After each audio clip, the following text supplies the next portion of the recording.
I wanted to figure out what my life was going to be when I was 19 and 20. And I couldn't, and that pissed me off. And that, to a perfectionist, not knowing and not having the ability to know is torture. The millennial generation is as follows. Welcome to Surrounded by Idiots Radio Podcast. From beautiful Scottsdale, Arizona in the United States of America, this is the Surrounded by Idiots Radio Podcast. I'm Tony. Good to have you back. If you're here for the first time, well, welcome in. Today, usually I talk about stuff that has to do with, self-improvement, self-help, getting out of some stuff, figuring your shit out, transition things. This time I'm going to go a little bit more into, and this is very personal for me because I have dealt with this for my entire life, and it's perfectionism. It's being a perfectionist.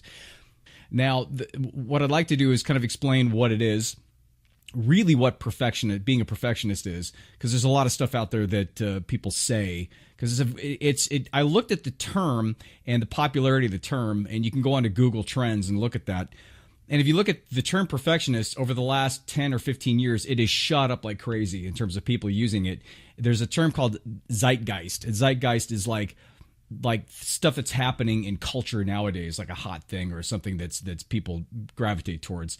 And, a perfectionist in that term is sort of part of the zeitgeist of the current culture. And that's why I wanted to talk about it now that I know that I'm going to just be imperfect in my discussion on perfectionism, which is one of the things you have to come to terms with before you do anything as a perfectionist. The good news is that there's a way to turn all of that energy, all of that focus, the wanting to do your best, the wanting to be perfect. There's a way to take that and to turn it into something extremely productive and to really not to hinder your success, but it can really help to launch you and to become more successful and to get things done, which is another thing we're going to talk about, procrastination. So I was going to go through the definition of a perfectionist, and there's a bunch of them out there, but it's super boring and long, and I think we all know what it is. It's when you want things to be perfect. It's when you strive for perfection. It's when you think that you have to do things perfect in order for them to go out, or you have a really hard time if you're not totally grasping the concept to actually do something. And that's where it comes up with me and with a lot of people in terms of you just don't take action. You don't, because you don't think it's perfect. And that's a huge, huge hindrance. And there's an example of this mathematician that I'm going to talk about that was a brilliant mathematician back a couple hundred years ago. And if he would have published his works at the time, he would have advanced mathematics 50 years. So the mathematicians say. But he didn't, because he didn't think it was perfect. Let's talk a little bit about what it is. I didn't realize it for a long time, but bouts of self-doubt and crippling procrastination and never being satisfied with my accomplishments and emotional eating and depression and body dysmorphia and social anxiety and anger issues, all that stuff that I personally went through, and I know a lot of my clients have gone through that have the perfectionist thing. It all came from being a bad perfectionist. It's what they call it in psychology. They call it a maladaptive, and that's the bad parts about being a perfectionist. But here's the good part. It's confusing at the time, but that is a good thing. The good thing is that intermixed with all the bad stuff, I've also had times of high self-esteem and agreeableness and academic and social success and strong social interaction and a focus on personal integrity. And I can be pretty on point and inspiring in my quest for the truth, which in my case, my quest for the truth is, and my contribution is doing this, is helping you figure your stuff out, is to teach you some tools to be able to take your life to the next level. And so that's the confusing part, is both of them are happening at the same time. And so how can you be somebody that's so caught up in being a perfectionist and yet accomplish things? Well, it is possible. And it's because perfectionism is on a scale. You have good and you have bad. And the bad will keep you harnessed, and the good is something that you can be used. So there really is a scale of being a perfectionist. It's not all bad. A lot of times nowadays it's used to describe people who have the bad parts to it. But there's also some good parts. Now, there's a couple things that I'd like to share that was an influence, how perfectionism has influenced my life in particular. I came up with a few examples. I changed my college major 5 times, and it took me 5 years to get out of undergrad, and that's only because I did winter session and summer school for the last 2 years just to get out. Okay, and I also changed my college. I went to 3 different colleges, for 3 different universities. I went to like 8 different colleges if you count the JCs, where I had to take summer session to get into pre-business or whatever that I started, in my junior year. So that's just because I wanted to have the perfect, I wanted to know I wanted to figure out what my life was going to be when I was 19 and 20.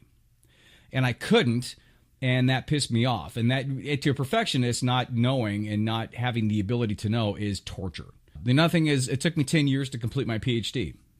10 years. Now, I was raising my daughter at the same time, but that's not the whole excuse. I could have worked on it a lot longer. I procrastinated. I got bogged down because I wanted to do something for my dissertation that was revolutionary and perfect, and I kept getting into it and getting bogged down. It finally took me 10 years to do it. And then how about current example? Current example is I'm still working on my online program, trying to figure out exactly what I can do to best service the niche.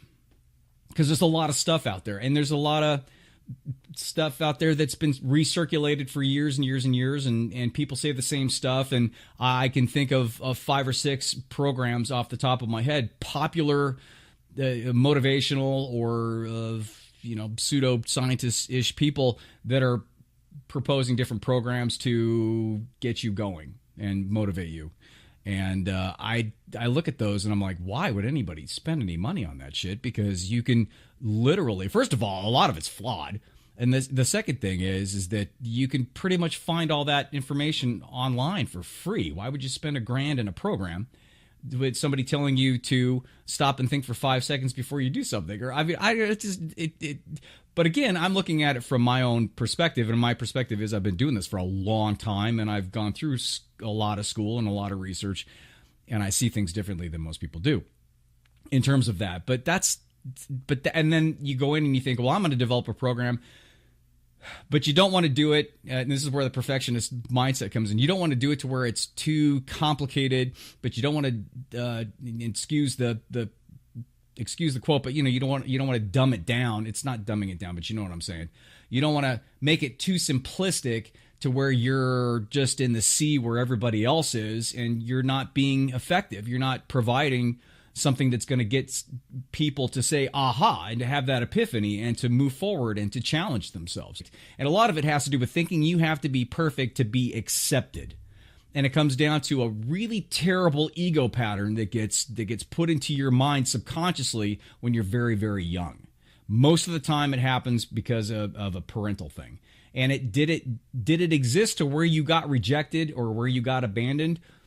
Most of the time, no. I mean, physically, no. I mean, actually, no. But the thing is that your mind is just this bowl of jello when you first come to the earth, and it's not developed. And you take things very black and white. And when you do, you, as a young kid, and it's a survival technique, and we have from our little amygdala back there. And if we decide that we're being abandoned or rejected as a very young person, we start to develop defense mechanisms. We start to develop walls around us to keep us from being hurt or keep us from feeling like we have been killed. From the ego standpoint, we've been killed. Our persona's been killed. Our worth is we don't have any worth to the most important people in the world. So I guess we don't have any worth to anybody else. And that's what happens. That's why we get so jacked up. And a lot of people have that. Is it because they had terrible parents? No. It's just because when you were young really young, and the first 2 years of your life, where 80% of the stuff, neural pathways get developed in your brain, you're not constructed to process complicated things, and this is what happens. So that's the bad part, and then the good part is you can use it. People use perfectionism and parts of it to for inner motivation, to inner motivate themselves, to strive to do more, and to strive to push themselves. And this is all, and there's so many examples of this, going back to the great thinkers, and going to Steve Jobs, and anybody that's really done some terrific, magnificent things are perfectionists, but they've turned that energy into something that they can use to keep them motivated and keep them going. Another way the psychology community looks at it is they look at it like perfectionist strivings versus concerns. The strivings being the good and the concerns being the bad. And can you see the difference between the two? When you use perfectionism to create momentum, that's the striving. So you strive for perfection, which means you're just using it as that motivational push to keep trying things. And when you use it to strive, you're not worried about the bumps, and you're not necessarily worried about the failures. I should say the failures don't stop you in your tracks and get you to quit. What they do is you continue to strive through those hurdles and through those failures, and use those to create that thing as that you're looking for, you're striving towards. Whereas concerns, if you can see that, concerns are the mental thoughts, are the irregular or the disruptive thoughts that you have in your mind about having to be perfect, and that keeps you from striving. I thought it would be interesting to just go through the 9 signs that you might be a perfectionist. This is from Psychology Today. There's a bunch of examples, but I just wanted to throw these out to you. And out of the 9, I want to bring up just a few of them that I feel as though are very prominent, and more than likely you probably have. One of them is you think and act in extremes. Maybe I picked these because these are what I deal with all the time. The extreme is, I had one cookie, and diet's out the window, or the eating plan's out the window. Might as well just finish a whole box off. And that pertains very much so to the Girl Scout cookie season. Just saying. And but I did resist in buying a box yesterday, just for the record. Another thing is you can't trust others to do a task correctly, and so you rarely delegate a task. Others may see you as micromanaging or control freak, but you see your actions as just wanting to get the job done right. Right? Another thing is you have demanding standards for yourself and others, and you believe in always giving your best, and you expect others to do the same. That is huge. Unrealistic expectations drive me nuts. And I do that when I'm driving the car all the time. Because I've been driving, my first job was a delivery driver in LA when I just got my license at 16. I drive back and forth to Vegas to twice a week from here. And that's a 4.5 hour drive. I've driven more than anybody I know. And so it's just one of those things where it's, if you sew more than anybody that you're very good in sewing, and then you see somebody else doing something, you're like, why are you doing that? And that's what I do when I drive all the time. I have unrealistic expectations of people, because people really, in general, they're not very good drivers. They're, in terms of skill, they have just the basic skills of driving. And most of the time it's because when they get behind the wheel, they're still not focused on the road as much as they should be, or they're too focused on it and they're too afraid, and so they do dumb stuff. And I have to realize that. Also, you have trouble completing a project because you think there's always something more you can do to make it better. Hence my situation with college, my situation with my dissertation, and my situation with my online program. You obsess about sharing your book, your project, or whatever, your article with others. You want to make sure your work is the best it can be before revealing it. And the one thing I have learned, and obviously haven't taken to heart 100%, in any author, popular author that I've ever read, them chatting about writing their book or being an author, or somebody that does huge amounts of innovation or projects like Steve Jobs or somebody, they always say And even writing a song, and if you talk to songwriters, which I had the ability to do when I used to work at the radio station, and they always say that the song's never done. They listen to it afterwards and like, oh, I should have done this, I should have done this, I should have done this, but it's out there. And that's, God, for perfectionists, that's really tough to deal with. I got to tell you, I put my book out a year ago or so, and I read it now, I'm like, shit, I should have done this different. So, and the good chances, or the good point is I can probably go back and change that. Another thing is you have certain rules you believe that you and others should follow. And that's again, it comes down to the car thing with me in terms of use your turn signal, let somebody out when you're supposed to let them out, don't throw shit out the window, that type of thing. And I think everybody else should follow them. And why aren't they following these basic rules? They're common sense stuff. Why aren't you following these rules? Can you tell I got a little fired up? You procrastinate, or you avoid situations where you think you might not excel. Procrastination is one of the top symptoms of being a perfectionist.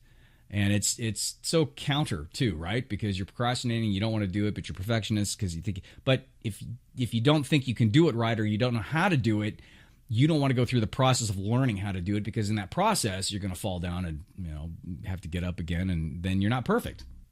And lastly, you keep moving the carrot on yourself. And I use this all the time because I do it to myself, and I use this all the time with my clients. You move, that carrot and stick thing that they used to use with horses, and they used to put a carrot on a string, and they have a big stick, and they put it out in front of the horses or the donkeys' noses, right out in front of their heads, and so they would walk. That would get them to go and to walk. But if the animal ever grabbed the carrot, then they would stop, and so you always have to keep the carrot out in front so they keep moving. But if you keep moving the carrot on yourself, a lot of things happen. One of the major things that happens is you're never satisfied with your accomplishments. You never give your accomplishments the credit that they deserve. That happens a lot. In fact, I remember my graduating from undergrad, graduating from my master's, finally getting my PhD, finishing my book. Even up to that point, the first instinct that comes to me, the first impulse that comes in is, okay, now what? I don't give myself a chance to recognize all the hard work and the accomplishment that I made, because there's always something else. And that moving the carrot thing is a perfectionist the perfectionist symptom that is terrible, because you never are able to relish in it. You're never able to get some level of satisfaction. You just keep moving it. So all that being said, I am going to share with you how to shift more into the good perfectionist mode from the bad, and to how to take all that energy and to put it into a positive spin, and to use it as inner inspiration, inner motivation, in order to get you to accomplish things and to get you to make some changes in your life that you want to do. So the first thing is there's two types of therapy that have been traditionally extremely helpful: the cognitive behavioral therapy and acceptance-based behavioral therapy. And with the ABBT, or with the acceptance-based behavioral therapy, there's really three parts to it. The first part's awareness, and it's a part of mindfulness, but it's awareness of your thought patterns. It's awareness of what you're creating in your reality. It's in terms of if you're sitting there writing paper, it's awareness of you starting to think, oh, this is not that great, or starting to think, oh, I got to start all over. That's the awareness part, in terms of you pattern interrupting and realizing you're starting to go down that black hole of the perfectionist thing. The second thing is acceptance. This is really important because a lot of people don't realize this, and a lot of people fight it. Anxiety is another example of this. People fight the anxiety that comes in and makes it worse, right? Because if you say, don't be anxious, don't be anxious, don't be nervous, what does that do? It makes you even more nervous, because now you're pissed that you're nervous. So the second part of it is acceptance. And again, acceptance is a part of a mindfulness thing, and it's accepting or letting go of you trying to control this emotion that is kind of coming over you. So if you're writing that paper, and if you're saying, oh, this thing sucks, I got to throw it away, you realize that you're saying, oh, this thing is terrible and I should throw it away. But then you accept the fact, yeah, okay, I think this is terrible, and I want to toss it. I think this is just terrible work. This may sound lame, but it's a really important part of all of this. You've got to let go and accept where your mind has taken you at that point. So the third part is you have got to have a toolbox of values to say, okay, does this thinking right now, in terms of me thinking this sucks and this, does this align with my own personal values that I have, and what is meaningful in my life? Well, I would assume you doing a paper, what's meaningful in your life is either you getting an education and learning and doing well in your class, or doing a paper for an article. It would be for you to provide information and provide some knowledge to other people to learn, and also to forward your own career as a specialist or an expert, and something like that. Those are values. Your values are, giving or friendship or something of that nature. That's the reason why you're doing the paper in the first place. And if you have to do it for a class, then that's the reason that you're doing it, and is to educate yourself in order for you to get out and do good for yourself, do good for your family, and do good for other people. As I leave you, I do want to give you a little bit of a call to action. What I'd like you to do is I'd like you to think of something that you wanted to do but haven't done anything about it yet. Like me with my program. Well, I shouldn't say that, haven't done anything. But you want to do, but you haven't done anything, or you're not doing enough about it. So something that you really want to do to move your life forward. Ask yourself, first of all, I'd like you to ask yourself why, and see if you have an answer. You may not, and this is a journaling thing. I'm not saying write a novel. I'm just saying jot some stuff down. One piece of paper, get a pen out, grab a 50-cent notebook from Target and start writing stuff down. So ask yourself why. Why haven't you taken further steps on that? And your answer could be because I'm a perfectionist and I want to know more, or I need to do more research, and that's fine. All right, because the second part is be okay with it. It's the acceptance part. Then write down one very achievable small thing you can take action on. That's it. One very small achievable action. A lot of the perfectionist thinking, we think and we try to eat the elephant all at once. And then we go up to the elephant, we're like, we can't do this, and then we just back away and go, do the laundry or vacuum the floors instead of working on our stuff. So that's what I'd like you to do. Think of something that you've wanted to do, and you just haven't gotten to the point where you're involved in it as much as you want it to be, or you're stalling on it or procrastinating on it. Ask yourself why. And try to be really honest with that. You can say, I don't know, if you don't know. It could be a subconscious thing, and that's okay. Be okay with it. Be okay with the fact that you haven't gone further along with it than you have. And then write down one very small, achievable goal that you can achieve in a day to 3 days, give or take. One very, very small, achievable goal that you can do to kind of start your way on this thing. Because one of the best ways to combat perfectionism is action, is to do something. And instead of getting in our head that the whole big elephant cannot be eaten, well, we just have to take it one little bite at a time.